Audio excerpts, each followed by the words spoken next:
Tyres. Now bear with me here. I know they're not the most exciting thing, but they are your last line of defence with everything to do with road safety, and they could be the thing that stops you from, well, having a terrible day. And we're here today to show you that not all tyres are the same. Plus, we're going to share an insider secret on what manufacturers do to the tyres on your new car. Made you flinch? Did not.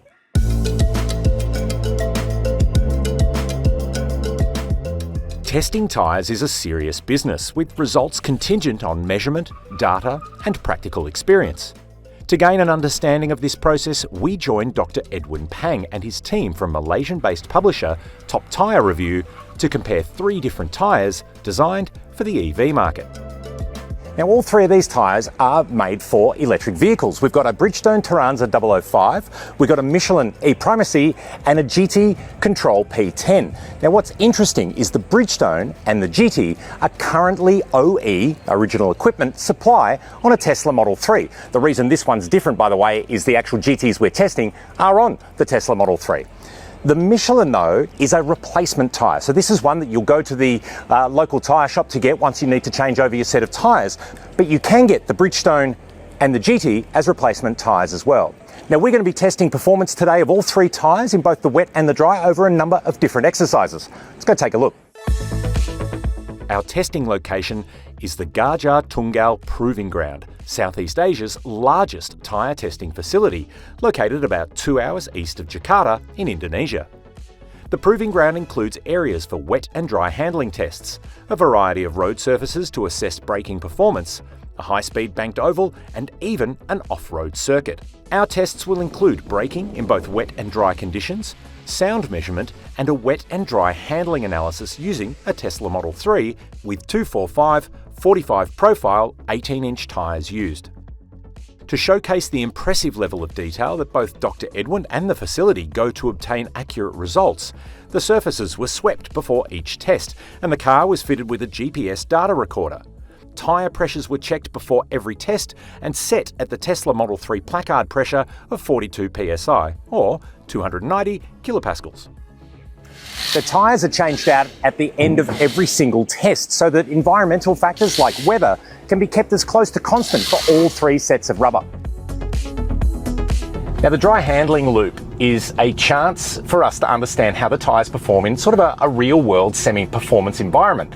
It is a little bit more subjective than the straight line testing, even though we do have a timer here that's GPS enabled to measure a pseudo lap time. But most of this is a bit of feeling. You start to understand as we pick up speed, which you'll see in a moment, how the car performs both under straight line braking, how it manages a corner at speed. You get a lot of load on that front right on this circuit, but then also how it manages straight line braking. So here we go. Bang. So you've got a bit of scrub on the outside of these, and you can hear the tyres protesting a bit, but under straight line braking, the car pulls up pretty nicely. Pushing power out, you can feel the car will, under load at the front, start to go. Now, when we back to back these against the different brands, you start to get an understanding of how each tyre performs around the same course. Now, tap on the brakes to wash off speed, really trying to push it through here and keep it a little bit more managed and a bit neater without losing any slip or any speed. And it is a lot more fun than just straight line braking. As the handling course was reliant on a more subjective analysis, we can't measure specific data, but our consideration with how each tyre performed was in line with the Top Tyre team, seeing the Michelins on top, Giti second, and Bridgestone third. Seat of the pants is only one way to do it. Let's check the data. We used a standard smooth asphalt surface and conducted a series of 100 km/h stops on each set of tyres in immediate sequence, so that the road surface and ambient temperature was uniform. Best performance came from the Michelin E-Primacy at 39.37 metres. The Giti took roughly 70 centimetres more to 40.06 metres, and the Bridgestone's another 17 centimetres for 40.23 metres, essentially meaning that all the tyres performed pretty well. Now, this test is probably the most important one for Australian drivers. High-speed braking in the wet, because good performance here can quite literally save your life. Not bad. The wet braking test was conducted from 80 kilometres an hour to a full stop.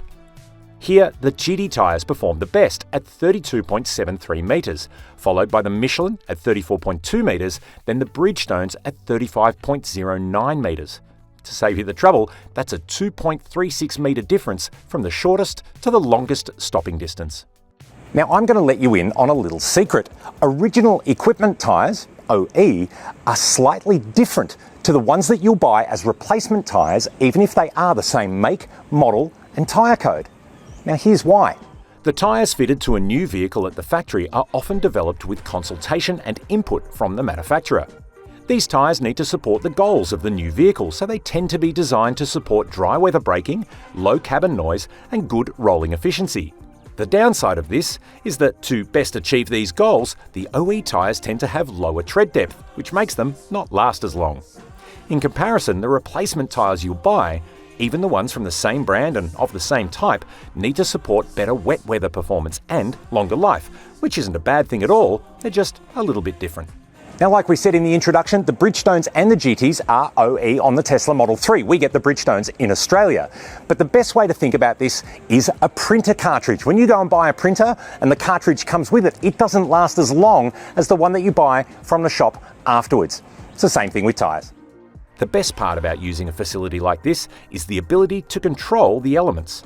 The water can be turned on to wet down specific areas of the proving ground, with runoff being captured, stored and pumped back whenever the sprinklers are needed again. Now it may look pretty slick out there and you can see there's quite a lot of standing water, but modern tyre technology makes wet and dry performance not as different as you may think. The car still handles quite well, but when it gets to that limit of grip, well, basically it holds on but doesn't go any further thanks to the electronic stability program within the car. But it's quite impressive out there, and I've got to say, modern tyres do so much to help you stay safe on the roads.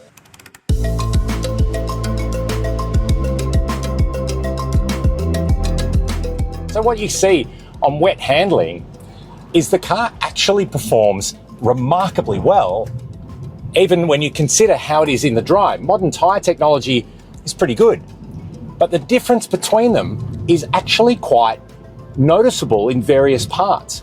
We're on the Gitis now, and what we've seen, the Bridgestone's probably better than the Michelins, but the Giti's different again, depending on what you're doing. And you can see here, we're pushing the limit of grip. Doesn't really matter what we try and do, but the car will hold on. Brake, tip it in, and it really is quite remarkable how well these tyres hold on. The wet handling loop changed things around a bit, with the Bridgestone taking the top spot, followed by Giti and then Michelin, which is interesting as the Michelins perform better in the wet braking. Sound testing was conducted to measure both high-frequency noise, like the hiss and whine from the tyre tread, as well as low-frequency noise like rumbles and drones from the tyre's structure. You'll note that the high-frequency decibel reading is higher due to the way this type of noise is interpreted by the human ear, whereas the low-frequency rumbles more impact the quality of the drive experience.